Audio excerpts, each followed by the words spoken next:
Hello, Fee. Hi. And hello, everybody. Welcome to another edition of Marcus Meets. Now, Fee, you've got a bit of a fan base, I think, from last time when we met.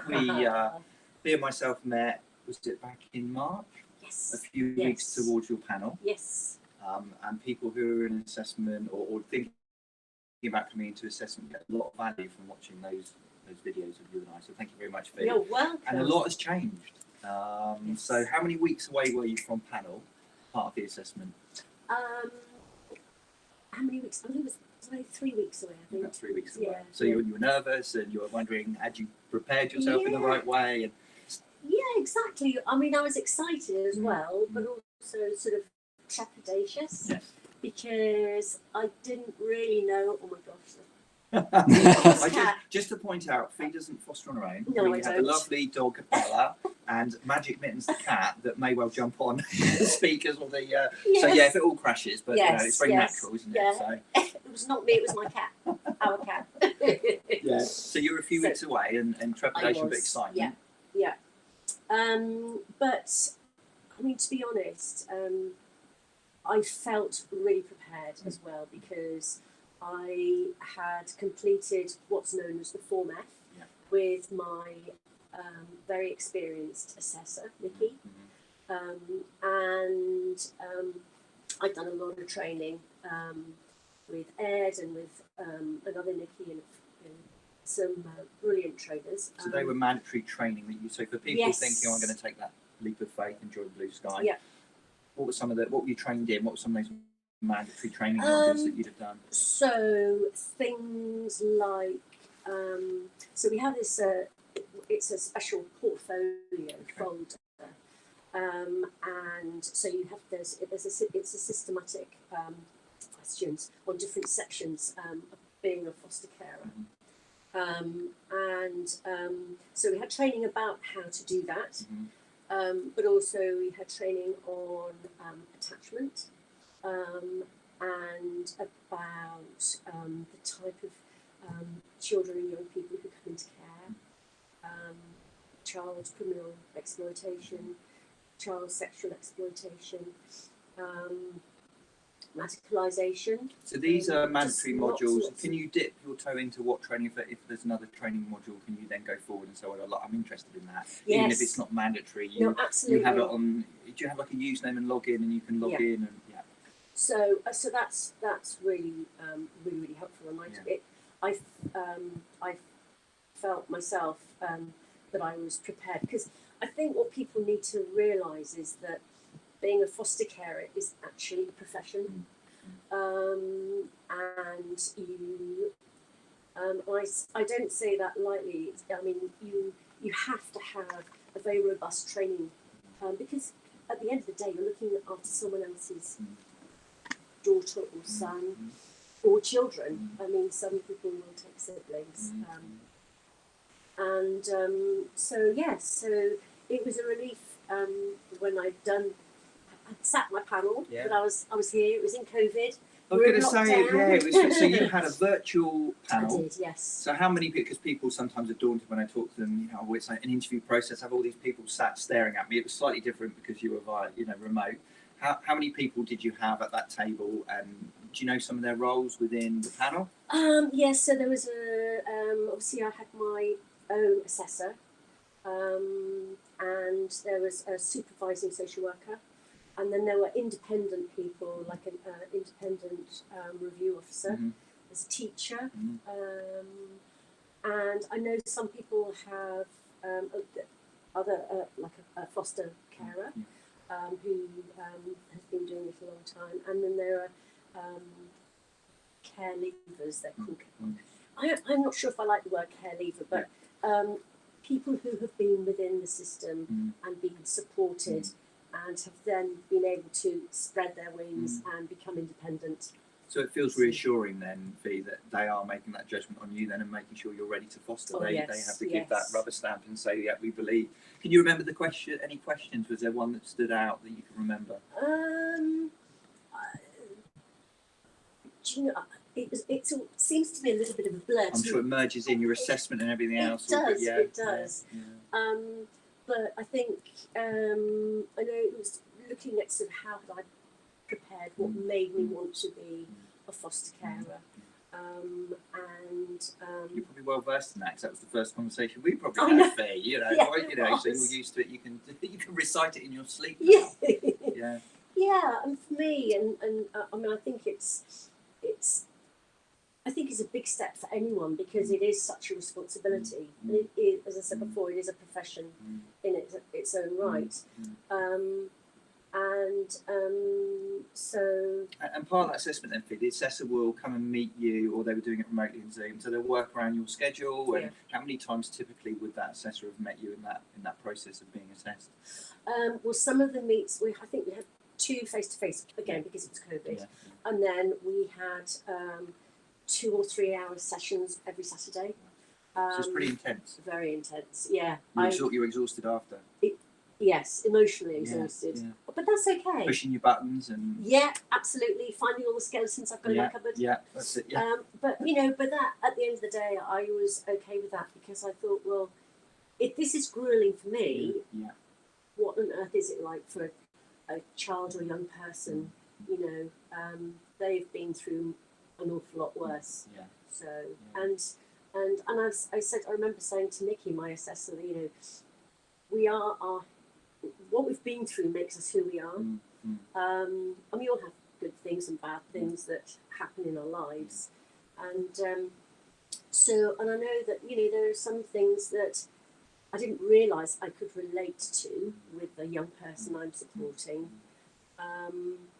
But yeah, it's I think I mean, I just to remind people, I don't have children myself, and one thing that I did wonder was, did I have the right skill set? I mean, I've been a nurse all my life, and so I really didn't know. And I remember you saying to me, Fee, don't worry. You said, you know, you don't have to have kids to be a foster carer, and also I was saying about age, because but you're 25, Fee. Well, everyone can see that, exactly. You know, so you know, maybe you're a bit immature for fostering. But you're a mum now. Yeah. How's motherhood? What for Bella? So our family is the young person I support, and Magic Mittens, who she and I chose Magic Mittens, and she chose her name, Magic Mittens, because she's got extra paws, so she's very special. And then the other person in our family is Bella, Cinderella, who is here. It's such a beautiful dog. I've been here for half an hour before, and again, I'll have prospective foster carers call me up and say, "I've got a dog. Is that okay? Can I foster?" And it's like, well, Blue Sky going to match a child that works alongside animals, and absolutely, your dog's a beautiful therapeutic rescue dog, really. And the relationship you're talking about with the young person, they've just bonded, haven't they? And I call them the Velcro twins. The Velcro twins. That's fantastic. Yeah, and actually, I mean, Bella, she is really intuitive. So Bella, my dog, is 5 years old, and she has said she's a rescue. Was very a real scaredy cat when I got her, but she's so intuitive, and she will. I mean, if I'm upset, then she'll come and sit next to me. But also with the young person I'm supporting, she will go up to her, and she'll sort of just cuddle her, and that's the other thing. I think, you know, animals can be so useful in a way that. She's there now. She knows we're talking about. I don't know if you can get Bella on the screen there, Bella, but you can be famous as Fee if you carry on like this. But you know, the young person I'm supporting is will say that she loves her, and she'll cuddle her and kiss her. Would it have been hard for your young person to say she loved anyone before placing?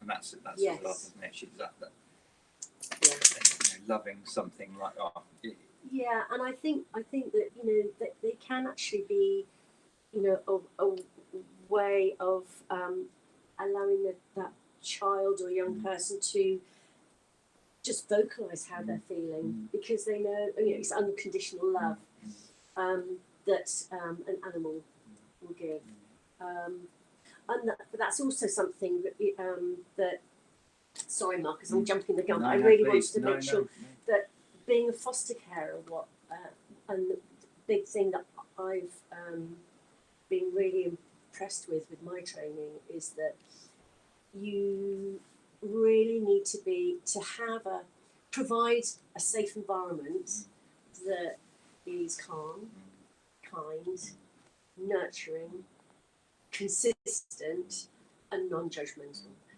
And that, for somebody who has been through a lot of trauma, because we're talking about youngsters, really little kids, and kids up to the age of sort of 16, 18, they have been through more than we'll ever know and realise, and they need to have a calm environment and non-judgmental, just so that they can decompress, if you know what I mean. It's they de-stress. What were some of the practical things, you sort of home preparation? So we'll talk about matching later, but this young person's coming into placement. What did you change anything? Did you adapt? Did you what? I mean, it's very seasonal here. You can see we've got the pumpkin, and your young person's display, and it's such an important part of the family if you can pick that up. But yeah, so when you got that call, what was that preparation like? Just making sure. Well, the preparation is sort of a lot of it had been done as part of the assessment. So can you talk about that? What was the prep? Was it health and safety? Is it health and safety? Because you live up. How many floors are we on? Yeah, we're on the third floor. Third floor. So I needed to make sure I had locks on the windows, locks on the doors, safe stairs, carbon monoxide alarms, and fire alarms. It's an older building, a beautiful. It is, yeah. Building. When's it date from? Oh gosh! I mean, before 16th century. Right. And did you think, could I foster in a home like this? To be honest, I thought, well, if I need to do any changes, then obviously I would do the changes. But I thought, well, some children and young people will have been just living in one room in a hotel, for example. So I thought, well, if I've got a safe 4 walls, I've got running water, heating.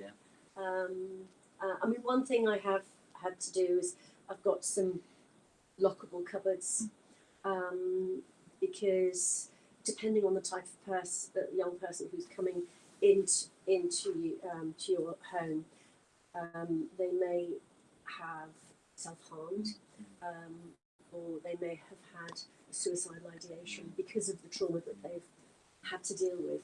So I actually have a lock on my bedroom door, so that I know that if any pills and potions, anything sharps, or any matches or anything, I can just pop them in there and lock the door.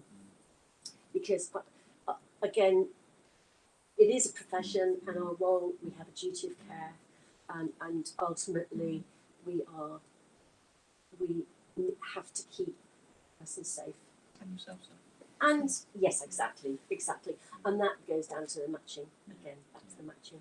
And so I will say, Ed is behind the screen. Anybody that wants to ask any questions, Fee is here for as long as you need her to. Have we got any questions? Yep. So I don't know if I'm going to, but I'll talk anyway. The first question was, before your first young person came to live with you, how prepared did you feel practically and emotionally? You have touched on that slightly already, sort of talking about the practicalities. But what about the emotional side, I guess? Yeah. Emotionally, I was really excited.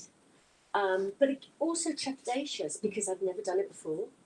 And so, I just thought, well, I've had the training and things, but from an emotional point of view, I guess, I had a little network of people around me, but it was, you just have to dip your toe in really. And one thing is that, Blue Sky has got such a support network. I thought, well, if they think I can do it, give you the confidence to. Then, yeah. But it wasn't, it was an emotional thing. And that sort of leads us nicely into the matching now. So you're approved, you're ready to go, and you're waiting by the phone thinking, what's going to come my way? So Were there various young people that were referred to you and you felt that wasn't the right match? You know, how did that process work? Do you speak to the placements team, your supervising social worker? How? And we'll talk about the match and the interests and hobbies of your young person. But were there ones that came before but didn't feel like the match would work? Because you are a single carer, notwithstanding the animals. Well, that's right. A single carer. That, There was one, and again, I think there had been some query about some issues with an animal. Sure. But that's a big no-no, of course. Because I need to keep, it's keeping the person safe, but also keeping the animals safe. And as you said, myself. But yes, being a single carer, then there are particular people that you may not be an appropriate carer for, because at the end of the day, it's what we don't want to do is let these children down, and for them to have to go to another placement because they've already been let down already. So that's where the matching is so important. Do you lean on your what happens? What's the process? Did the placements team call you? Did your supervisor social worker call you? I had the placements team. Yeah. And actually I was on the telephone. She said, she was talking about one potential match, and then she said, there's something else that's just come in. And that's how it is that. And that's the how butterfly it was. effect. If you hadn't been talking to you at that time, and then all this other young person's being, because I tell people it's sort of 200 young people can be referred in a day, and it's heartbreaking. And then you've got that. You're talking about one other young person, then another one comes along. Yes. So you didn't feel perhaps right for that child, but this child came in, and you know what, that works for me. There are things that we had in common, if you like. Talk about that. So the match. What do you have? I know you love your animals and your horses. So there was a connection there with the horses? Yes, there was a connection with horses, but also art. I'm a very amateur painter. So do you have a website we can refer people to? No, but I've got a bit of a creative side, and this young person also enjoyed her art. Yes. So there are things like that, and I just had a good feeling. Yeah, you get that feeling, and I think because you live in a very rural setting, it's beautiful where we are. The young person was out of county placement, is that right? Because again, we go on a rural setting. How's that going to work?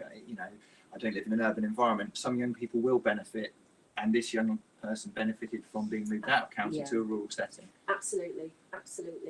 I know that part of my assessment and the matching, because it is such a rural setting, we don't have a bus link, so that's why I was not put forward to be for a parent and child placement, because the parent wouldn't have been able to become more independent.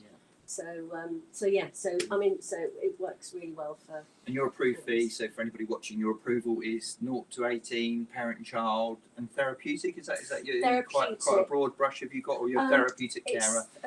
For the age of 8 and above. 8 and above. Yeah. So how did the therapeutic side come into it? So we offer lots of different placement options. You were drawn towards the therapeutic program as part of your assessment? Yes. So Nikki, sort of part of our training was about therapeutic led care, and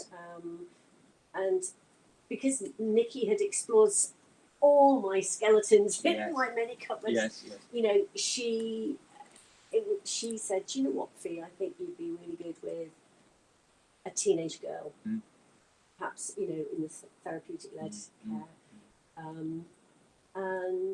And I went, "Oh, really?" And I said, "Do you know what?" You didn't have that expectation on yourself to start with? No, I didn't. Where did you think when you first called me? What did you think? I thought mother, parent and child, or toddlers. But then obviously, you guys do this day in, day out, and are very, very skilled.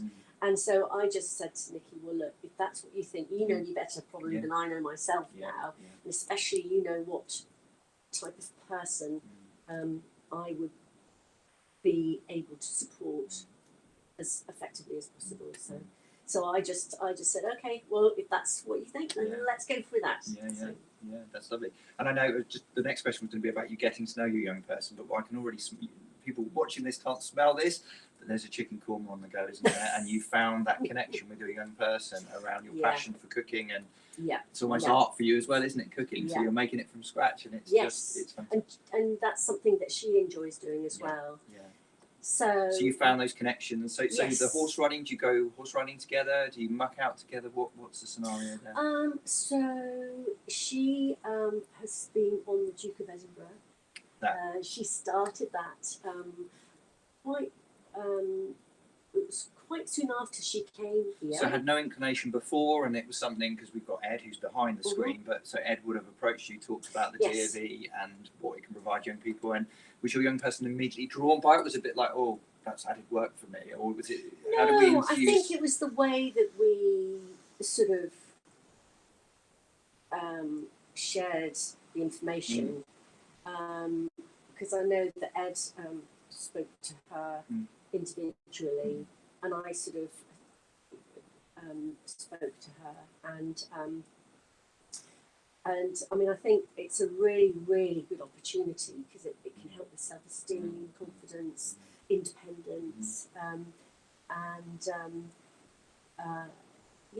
it can also be a bit of a distraction, something different. So did she volunteer through the scheme with the horses? Is that how the connection's made, or not? So I once she said what she'd like to do. So it was volunteering, a new skill, and an activity. So she did this. The skill was cooking.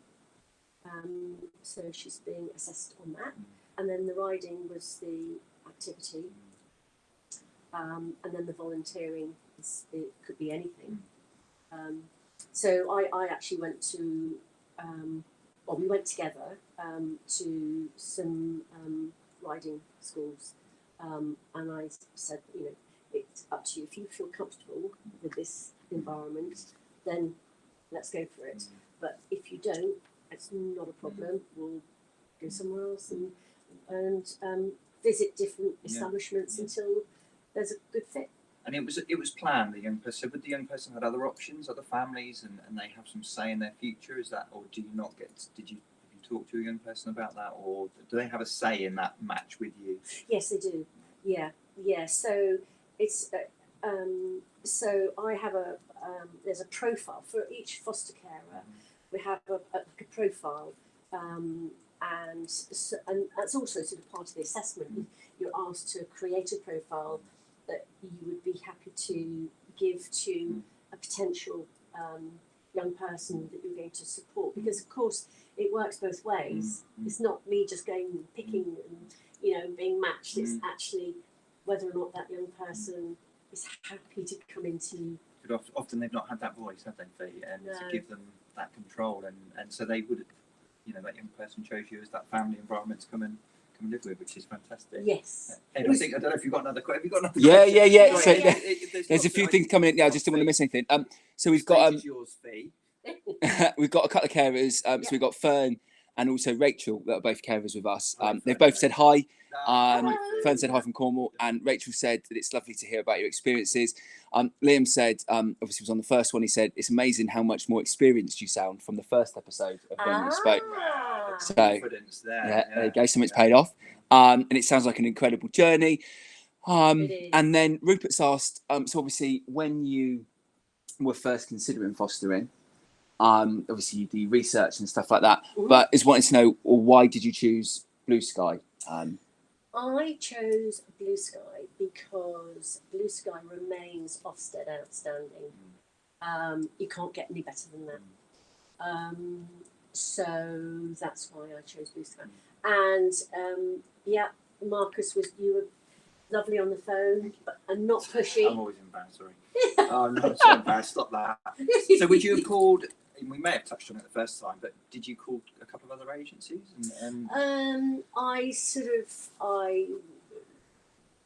Over a few years, I had dipped in and out, just making some initial inquiries, and then. Did you make an inquiry with us 2 years previous then, or No, not with so you. just a more broad brush Just across? broad, yeah. Could I do this? Is it the right time in my life? Yeah, and. Were you ready when you spoke to me, or were you still undecided? Was it still a decision? I was still undecided because I didn't know if I had the right skill set. Crazy. You're crazy when we listen to you now. And you've got life experience and fees. You travel around the world. You've got so much experience. But so you spoke to a couple of other agencies, and then you just felt blue sky align themselves. And it was just I felt really supported, and I, I'm sure that Rachel and Fiona will also agree that we are supported by Blue Sky, and because it can be a difficult job. It's not all roses. So tell us about your supervising social worker then. So that relationship is a great bond you have with your supervising social worker. Yeah, Hannah, she's lovely. So Hannah's lovely. Well done, Hannah. Fee's been speaking so highly of you, Hannah. Yes. And Hannah's got some sort of fostering background, being in her parents fostered, I believe. So you felt she was very knowledgeable coming into that. Yes. You can call her any time, sort of any drama, and she's there. Yeah, absolutely. Is she local to you in some? She's local. She is about an hour or so away. Sure. Yeah. But but always, on the phone, WhatsApp, and if she is on leave or actually has a day off, or there is always someone else. There's the out of hours. There's always someone who I could go and ask. And the other person who's very supportive is. I had a clinical practitioner who, Helen, who's brilliant, and she's very knowledgeable and very helpful with. How often do you meet Helen then? It's been every 2 weeks. However, I can just pick up the phone, or I'll text her and say, "Hey Helen, I've got a moment," and as soon as she's free, she'll ring me, or say, "Is this a good time to call?" or whatever, and then. We'll sort of talk about whatever it is that I need to sort of discuss, because there are things that crop up, and I want to get it right, and so I use the professionals. Hannah and Helen and Nicole, who's the area manager.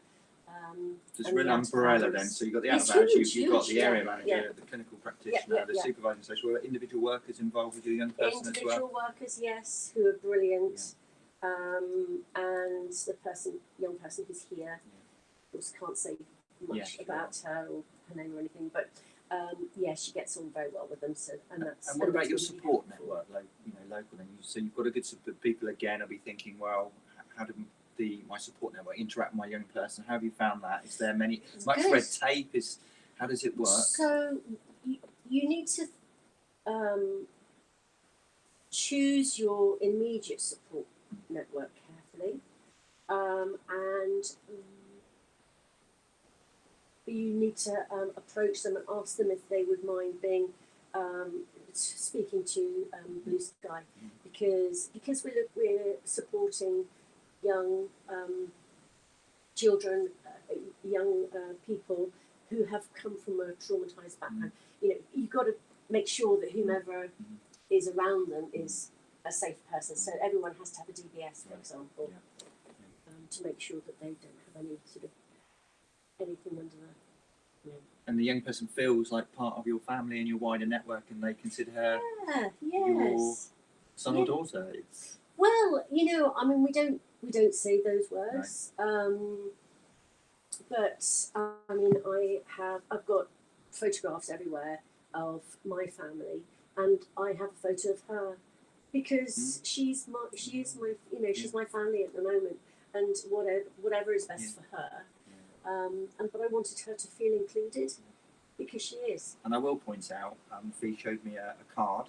Oh, your yes. young person, a couple of days into placement, had the sort of foresight to write your card. And what was it along the lines of what was the card about? She wrote. She thanked me for opening up my home to her, and I have to say, I mean, I still get a lump in my throat, you know. And she left the card that she made. She left it on the table for me to find in the morning. Yeah. And it was just, oh. Almost didn't want any congratulating for it. It's just, you know, here on the quiet, you can just have a read of that. I don't want any thanks for it, but to have, you know, sort of emotionally intelligent to, you know, that stuff. Yes. How long's your young person been with you? 5.5 months. And the plan is a long-term placement. Is that? Until she's 18. Okay. And the therapeutic program you touched on, is that the long-term in the therapeutic model, and that's pretty much so you'll need that increased support from Blue Sky. Yes. Sorry, there's probably more questions there. Because, yep. So I guess sort of coming into, you talked a little bit about your coming into fostering and making choices and stuff like that, and obviously now looking back where you are now, what advice would you give to your former self when you were sort of going through panel, based on anything that you know now? My advice would be just go for it, Fee. Just go for it, and don't worry, there is support, and we're all human, and no one gets it right all the time, but try your best, be consistent, and continue to be kind, and just go with the flow. I mean, with you saying about the therapeutic care, I mean, I'm actually quite a flexible, adaptable person anyway, and I'm glad I have that as part of my sort of makeup, because, you know, sometimes you go from the morning, it could be the morning may be very different to the afternoon, or could be very different to the evening. So you just have to go with the flow, basically. What is your typical day then? Is it a lot of training? Is it a typical week, probably, to get people an understanding of? So, typical week. So there's educational needs, and some young people go to school, some don't. Some may go to some may have homeschooling. Some may go to the YMCA, for example, or college. It really depends on. So it's very much it's the education, but there are meetings as well. So you have I have supervision meetings with Hannah, my supervising social worker. I also have we have what's called a team around the child meetings, because we want to make sure that, you know, part of supporting the children and young people is to make sure that everyone is communicating together in the best possible way to support that child, because, you know, they've been let down an awful lot already, so you want to make sure that you're doing everything to the best of your ability, and that comes with communicating with all the different partnerships. So that's the local authority, it could be the school, could be the YMCA, it could be the GP, psychiatrist even. Is there contact? Have you been involved in contact with your young person? Is that something? Yeah, so there's obviously, depending, but yes, what the contact is where she will, she can meet one of her parents, and contact can be either supervised or unsupervised. So that again comes into it's about you promoting that and working with the young person. Absolutely, and supporting them too, because, you know, that it's supporting them to the best of our ability, and just going with the flow. So it's changed your life, you'd say, in a positive. Absolutely, it has. And I'm just so thankful. I'm really, really pleased that I am on this. This is my new chapter. It's very exciting, and I'm really glad that I'm able to offer a home, my time, and, you know, just everything to somebody who has had a very traumatic past life. And I really hope that I'll be able to, you know, act as a role model for her. I mean, the pleasure it's given me today, because So my role is to take those incoming calls and emails and talk to people about becoming a foster care. And I've seen your next part of the journey now. And if we hadn't had that conversation, or you might have decided fostering wasn't for you.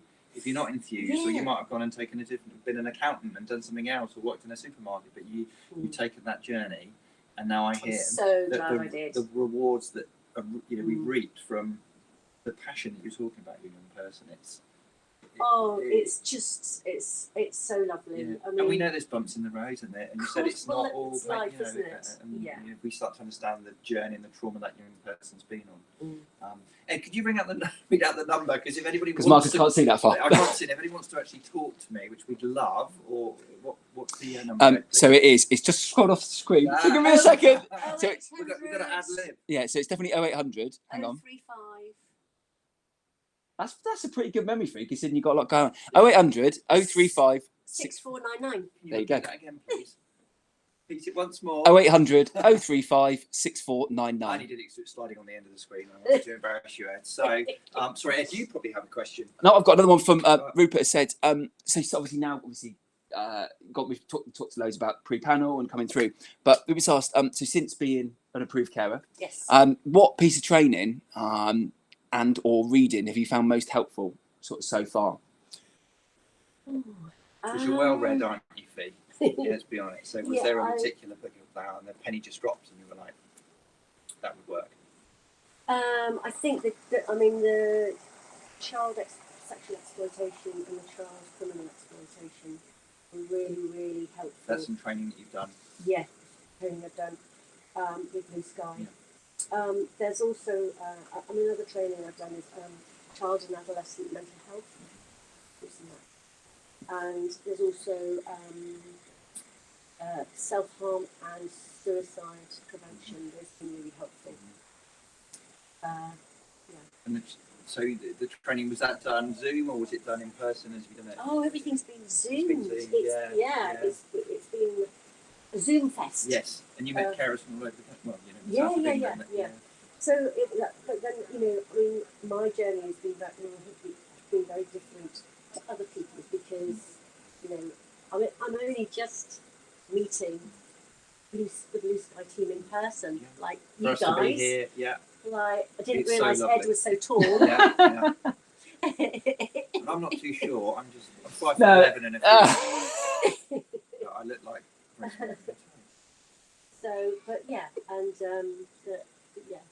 nice to put face to. It is nice to put a face. Yeah. Well, because I'm sorry, I'm completely stealing in now, but obviously we did pre-panel training together. We did, yeah. And then we've done some training since then, and then they're coming in, but actually they're meeting. And I think gradually what we're doing is people are starting to come back together. So when you came on training the other day, obviously we're in the office doing training, and so there's carers coming back together, and then people who aren't able to make it in can still come in and attend at the same time. So trying to get those things right. But it is, it's lovely to. And it's funny because you got used to the view from your camera of what it looks like, and then to see the house in 3D. Yeah. And, we honestly can't. If we're welcoming us, open up your home, and I had a cheese toasty. I'd say anyone comes to Fee for a cheese toasty. Fantastic.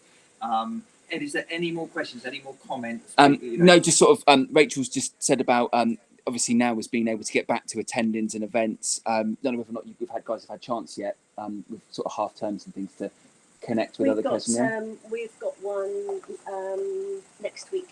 Cool. Pumpkin sculpt. Cool. Yeah, it's nice to getting back to meeting people and seeing people face to face, and really important for the kids to start to build a network. And obviously we did as much as you can keep that stuff like that up over lockdown. Obviously, actually now the reality is when you can make those human connections again. Yes. You kind of get the benefit from being at a place like here, because we do so many things like that. Well, I think, Pete, we need to wrap this up because you have a life and a foster child, and we've been going rabbiting on now. I mean, I think my record was with Ed, but I think we've done nearly 40 minutes. So, that's, Well, can I just say one? I'm afraid, Bella's now asleep, and I don't know where Magic Mittens is. But just for anyone out there, please just dip your toe in and talk. Just phone Marcus up and have a chat with him. Or if anyone wants to speak to me, I'm very happy to, because I can't sell is the wrong word, but there are so many children out in the UK who need the care and the support and the guidance that an organisation like Blue Sky can provide. It's, I mean, if you can imagine a child going through trauma and then times it by 10 or more, it is just incredible what children and young people have to go through. And if there's if anyone out there can offer a home and the time to provide love and care and support, then please do it. And you are an incredible person as well, Fiona. I don't think I could have put it any better. So thank you so much. And again, the number's on there. Please call me. Let's talk about fostering. If you're not quite ready yet, as Fee spent a couple of years consulting, was it the right thing to do? And she's made the right choice. And her young person, it's just a wonderful match. So thank you very much. Thank you everyone for listening. We really appreciate it. We'll give them a little bit of a wave, and we'll see you next time. Thank you very much. Thank you. Bye. Bye.